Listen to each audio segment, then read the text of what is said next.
Are you sure? Here's the 30-second lesson on what legends know. Never ask a bride why she's getting married. Don't wear a skirt on a windy day. Deodorant is not a shower. Don't sniff chili flakes. And don't forget, saving is not investing. Legends don't just save, they invest in mutual funds. Mutual fund investments are subject to market risks. Read all scheme-related documents carefully. In this edition of Global Print, dear viewer, I'm going to talk to you about the President of France, Emmanuel Macron's visit to India for the Republic Day celebrations. Now, we know that the US President, Joe Biden, he could not come or was not able to come or refused to come.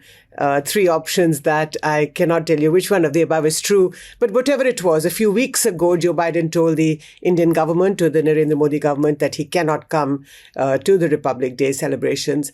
And so at the last minute, India invited the French president. And guess what? He said yes. Now, the immediate takeaway from this acceptance is that it solidifies the India-France relationship. Now, that's a very obvious kind of takeaway. We know that in the last few years, India has been buying a lot of defense equipment from France. In 2016, during the Narendra Modi government, India bought 36 Rafale fighter aircraft. In the last few months, India has again shown its interest, very keen interest actually, to buy another 26 Marine Royal Rafale aircraft, plus 3 submarines. Now, this is a cool few $1 billion. And while there has been some discussion on why India is not buying American defense equipment, but is preferring to buy French defense equipment, now that's another argument, and we won't use it here, or we won't discuss it here. The fact is that the defense cooperation between India and France is really the underpinning of its diplomatic relationship. Now, the French president, this is not the first time that France has had a president to the Republic Day.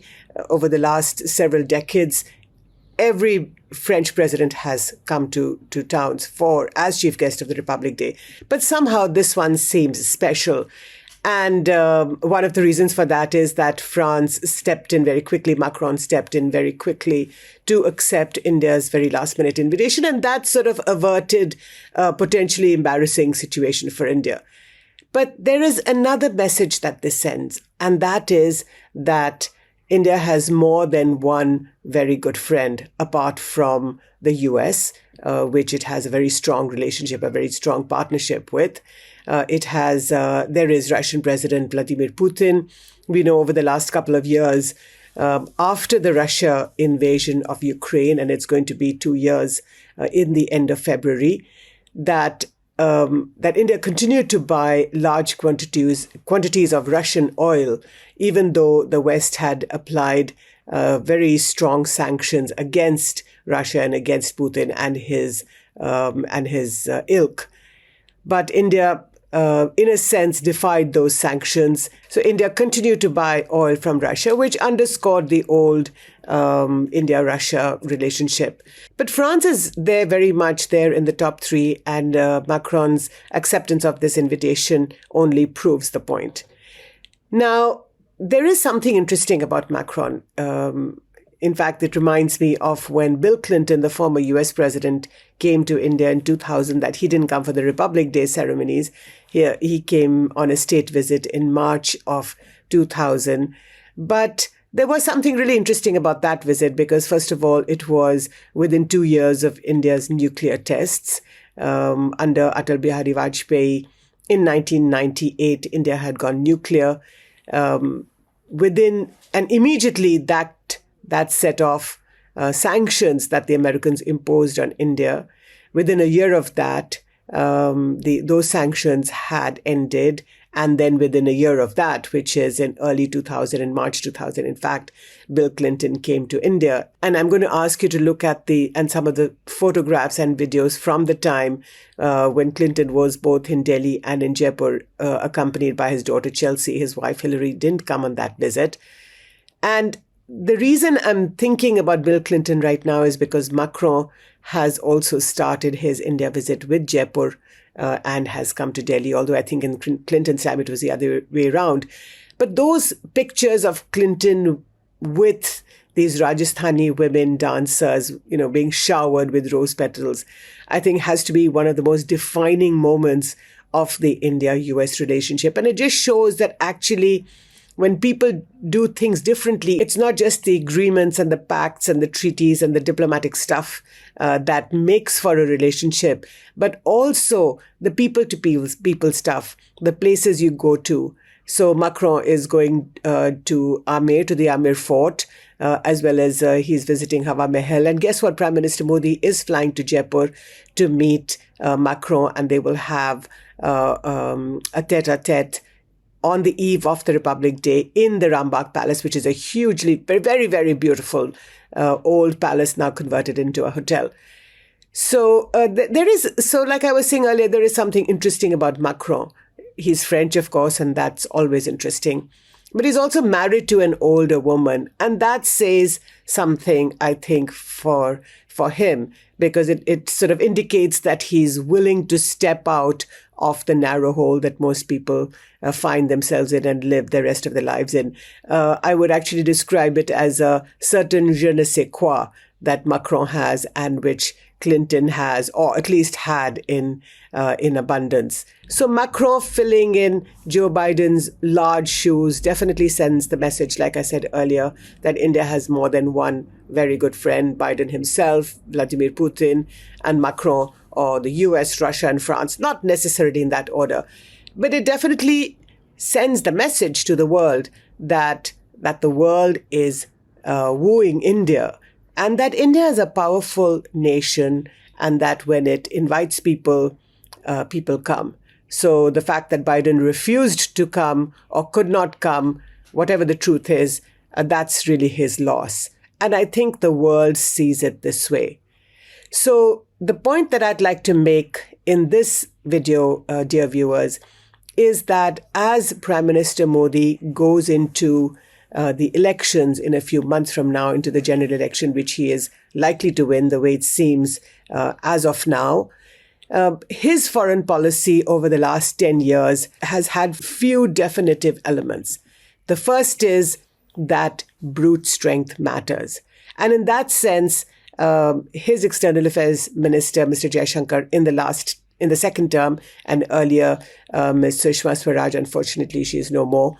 But in the last 10 years, increasingly, this truism that strength matters, economic prowess matters, and that the world will come to you no matter the criticism that it has for you in several other spheres, perhaps, for example, in the human rights violations, or in the fact that several governments believe that the Modi government leans towards a hardline right-wing Hindutva, and therefore doesn't treat its minorities on an equal footing. That criticism can be ignored or brushed aside or pushed under the carpet if you are a strong nation. Now, China learned this lesson a long time ago. And for the longest time, I think India refused to think about strength only in such unidimensional terms. But in the Modi government, we've seen increasingly, and especially in the last 5 years, that the government has pushed for this parameter, which is that strength matters, and that brute strength matters. And the reason I say this, because if you look around you, there are two things that are happening in the world. The first is that the Russia-Ukraine war has lasted 2 years. Now, Vladimir Putin didn't really give a toss for world opinion when he went ahead and invaded Ukraine. And that war has gone on for nearly 2 years now. And the second thing that has happened is that in the wake of that horrific October 7th attack by Hamas on innocent Israeli citizens last year on October 7th, the Israeli army has pounded Gaza, has pounded the Palestinian people. And in the last 100 days and a few, more than 25,000 Palestinians have been killed. Now, this is an immoral war. It's completely unjustified. The annihilation of a people is taking place in broad daylight. And the UN Security Council, when it has assembled again and again and again to discuss the war and to stop Israel from continuing with the war, there is one country that has supported Israel through thick and thin, and that is the US. So if it were not for US backing, the Israelis would have shut down its war a long time ago. But let's look at it this way. If it was any other country in the world, if it was Russia, if it was China, if it was the Europeans, I think the moral outrage and the anger that would have accompanied this kind of attack on an innocent people who are paying for the sins of a few terrorists, this would never have been allowed to take place. But the Americans have shaken off and shrugged off all the criticism that has been coming their way these last several weeks and months. And that is the lesson that the Modi government is absorbing, which is that brute strength matters. Now, what are the elements of brute strength? Whether it's economic prowess, well, primarily it is economic prowess and military might. And these are the two things that it has taken to heart.